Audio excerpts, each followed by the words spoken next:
The match between Danaa Batgerel and Montel Jackson is slated to go down. Danaa Batgerel is a great Mongolian fighter, 5'7", 70 inches is his reach, fighting out Albuquerque, New Mexico, and he was previously Team Tunga fighter, now Jackson Wink affiliate. 9 wins, 2 losses, the former MGL featherweight champion, and he arrived into the UFC as a great prospect, and he was outworked by Alatin Haile.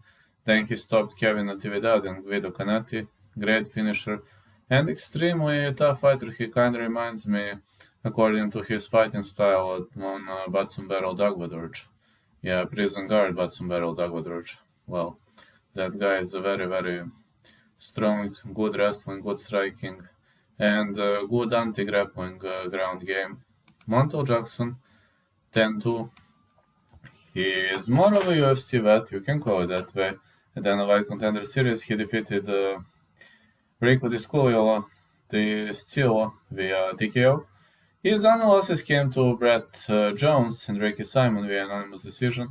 He choked out Brian Kelleher, outworked Andre Sukamtet, Felipe Colares, and TKO'd Jesse Trader. So I'm pretty much impressed by his performance. Montel Jackson is one of the toughest guys in the league, 5'10", 75.5 inches is his reach. I believe Montel Jackson going to have 5.5 inches reach advantage, and this fighter out of Milwaukee is very, very skillful when it comes to ground game. He likes to ground and pound people, and his ground and pound skills are way better than Danaa Batgerel's. But Danaa Batgerel is a better stand-up striker.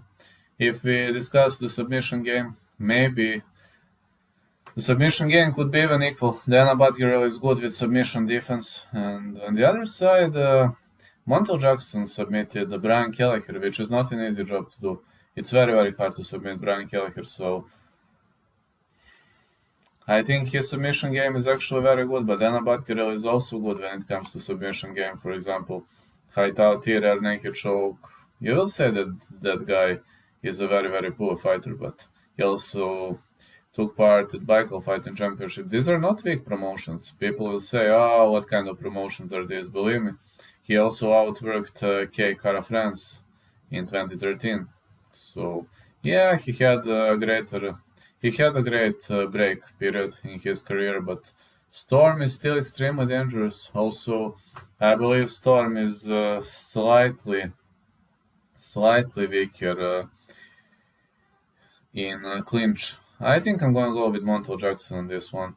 Danaa Batgerel grew up in a rural part of Mongolia, so he's extremely tough. But I still think Montel Jackson could put him to school. So I'm going to go with Montel Jackson. He has extremely good levels of cardio, and if the fight goes to the distance, Montel Jackson will have greater chances to win the fight. So I'm going to go with Jackson here, but I won't be surprised if Dagvadorj pieces him up. First pick Montel Jackson to win, second pick fight goes the distance or over 2.5.